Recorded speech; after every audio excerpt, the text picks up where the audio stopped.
Hello అండి, ఈరోజు నేను పల్లి పచ్చడి ప్రిపేర్ చేస్తున్నానండి. టిఫిన్లోకి చాలా ఈజీగా అయిపోతుంది. తాలింపు ఏమీ చేయట్లేనండి. సింపుల్ అండ్ ఈజీగా పల్లి పచ్చడి ఎలా చేసుకోవాలో చూసేద్దామండి. వీడియో ఎక్కడ స్కిప్ చేయకుండా పూర్తిగా చూసేయండి. ముందుగా శనక్కాయలు తీసుకుంటున్నానండి. ఇంట్లో పల్లీలు లేవు, ఎప్పటికప్పుడు శనక్కాయ కొట్టి తీసుకుంటానన్నమాట. వీటిని కొట్టి పల్లీలు తీసుకొని బౌల్లో స్టవ్ ఆన్ చేసుకొని బౌల్లో వేసుకొని అందులోనే 2 పచ్చిమిర్చి, అలాగే కొద్దిగా ఆయిల్ వేసుకొని కొద్దిగా పసుపు కూడా వేసుకొని కొంచెం జీలకర్ర వేసుకొని అన్నీ కూడా ఫ్రై చేసుకుంటున్నానండి.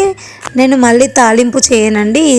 ఈ ప్రాసెస్లోనే నేను పల్లి పచ్చడి చేస్తానండి. ఎప్పుడైనా కూడా ఇవి మంచిగా ఫ్రై చేసుకోవాలండి. ఈ ఫ్రై అవుతున్నప్పుడే వెల్లుల్లి కూడా వేస్తున్నానండి. మొత్తం కూడా ఫ్రై చేసుకొని చల్లారనివ్వాలండి. నేను ఏ టిఫిన్లోకైనా సరే అండి పల్లీల పచ్చడి ఎక్కువ చేస్తూ ఉంటాను. ఊర్లలో మామూలుగా ఈ పచ్చడిని అందరూ కూడా ఎక్కువగా చేసుకుంటారండి. ఏ టిఫిన్లోకైనా కూడా పల్లీలు చల్లారిపోయిన తర్వాత మిక్సీ బౌల్లోకి తీసుకొని అందులోకి కొద్దిగా సాల్ట్ వేసుకొని మిక్సీ పట్టుకోవాలండి సాఫ్ట్గా. ఇలా మిక్సీ పట్టుకున్నాక బౌల్లోకి సర్వ్ చేసుకుంటే ఈజీ అండ్ టేస్టీ పల్లి పచ్చడి రెడీ అయిపోతుందండి.